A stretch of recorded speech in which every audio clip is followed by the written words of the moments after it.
wenn man die verschiedenen Glückstabellen, Indikatoren, die besten Listen der glücklichsten Länder nebeneinander hält, dann entspricht das nicht unbedingt der Tabelle, die aufgestellt wird für die Länder, in denen das Wachstum am höchsten ist.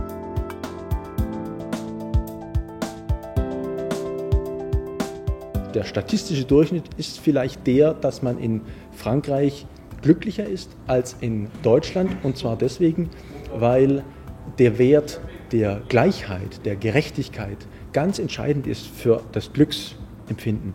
Und Frankreich ist zweifellos eine egalitärere Gesellschaft als Deutschland.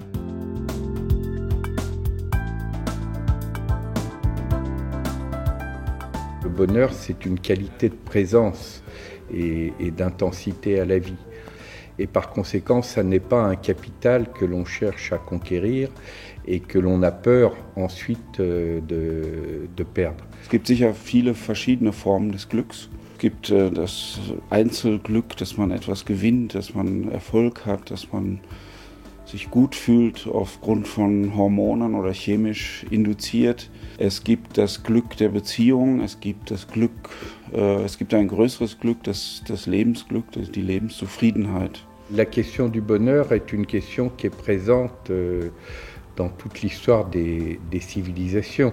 Toutes les grandes traditions de sagesse, toutes les traditions spirituelles ont posé la question de la quête du bonheur. On peut presque dire que paradoxalement, ce sont nos sociétés qui ont moins posé, notamment après la Seconde Guerre mondiale, la question du bonheur, parce qu'elles ont identifié la question du bonheur à la question de la croissance matérielle. Es gibt natürlich sehr viel Literatur gegenwärtig zum Thema Glück und zum Thema gutes Leben. Das hängt mit zwei Dingen zusammen. Zum einen die klassischen Glücksversprechen, ich denke vor allem an Ideologien, den Kommunismus, und die Religion haben an Attraktivität verloren.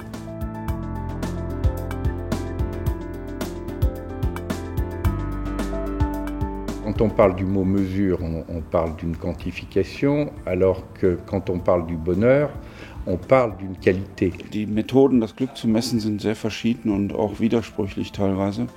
Es kommt darauf an, welche Parameter man annimmt, ob man von materiellen Grundlagen ausgeht oder von der Gesundheit oder ob man die Befindlichkeit der Leute erfragt. Vouloir à tout prix tout mesurer et notamment mesurer le bonheur, c'est un indice de mal-être de nos propres sociétés. Plus nos sociétés sont dans la démesure, des mesures écologiques, des mesures des inégalités sociales, des mesures financières, et plus elles sont obsédées par la mesure.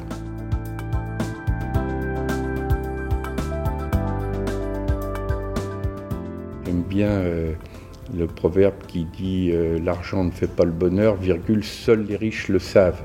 Wenn ich ein bestimmtes Gehalt habe, habe ich bestimmte Möglichkeiten und es erhöht meine Lebenszufriedenheit.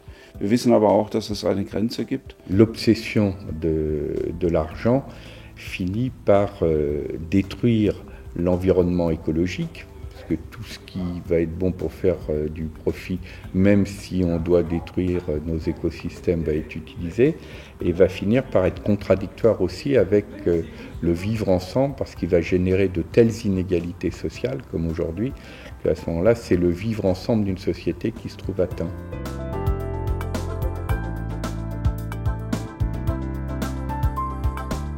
Dans la croissance matérielle, il y a des éléments qui sont parfaitement utiles et positifs et qui vont aider à d'autres formes de croissance dans le domaine éducatif, dans le domaine de la santé, dans le domaine spirituel. Es gab allerdings schon seit 1972 Versuche, das Wirtschaftswachstum in Frage zu stellen. Man erinnert sich an den berühmten Bericht an den Club of Rome, die Grenzen des Wachstums.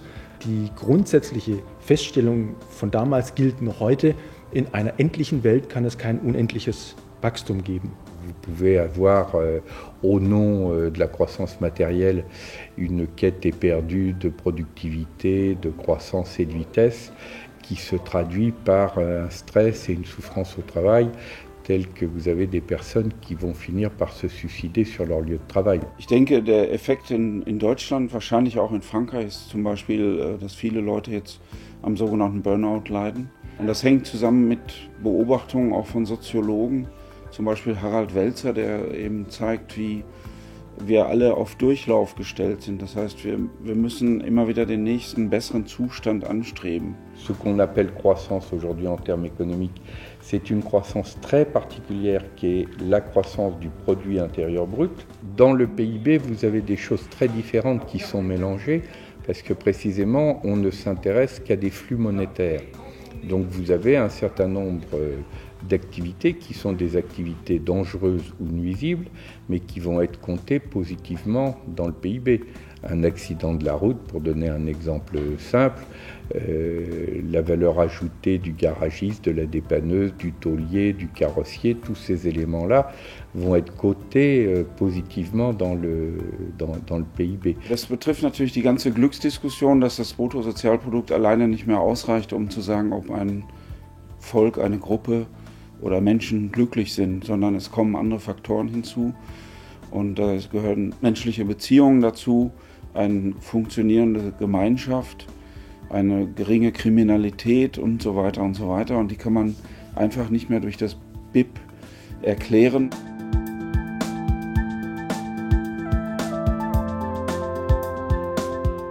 Nous avons besoin d'un certain nombre d'indicateurs d'alerte et notamment d'indicateurs d'alerte dans deux grands domaines, qui est le domaine écologique et le domaine social. Man müsste eben in dem Wirtschaftswachstum auch einbeziehen, was an Nachhaltigkeit zum Beispiel da ist. Das heißt, ob Produkte wieder verwendbar sind, den ökologischen Fußabdruck, wie es so schön heißt, also welche Auswirkungen haben bestimmte Produkte auf die Gesellschaft, auch auf die Gesundheit. Les indicateurs sont des choix de société. Et donc la première question à poser, elle est à poser dans le débat démocratique, c'est la question quelle direction voulez-vous prendre? Et des indicateurs alternatifs, on ne peut pas les élaborer en chambre uniquement avec des économistes et des statisticiens, ils doivent relever d'un débat démocratique.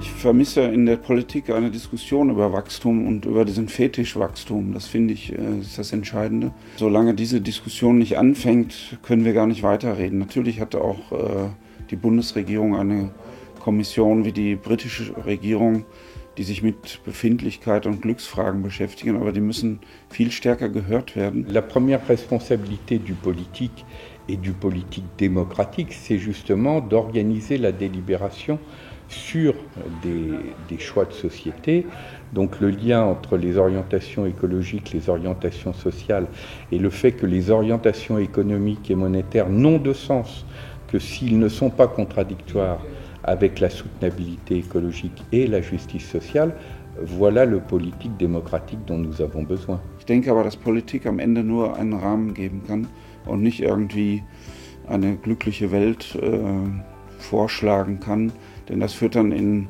Utopien, die dann später zu Dystopien werden, also wie in Aldous Huxley, Schöne neue Welt oder Orwell. Da stehen am Anfang auch solche Vorstellungen, wie machen wir die Menschen glücklich. Also wenn das konkrete Glück erzeugt wird durch staatliche Hilfe, dann führt es meines Erachtens in totalitäre Regime.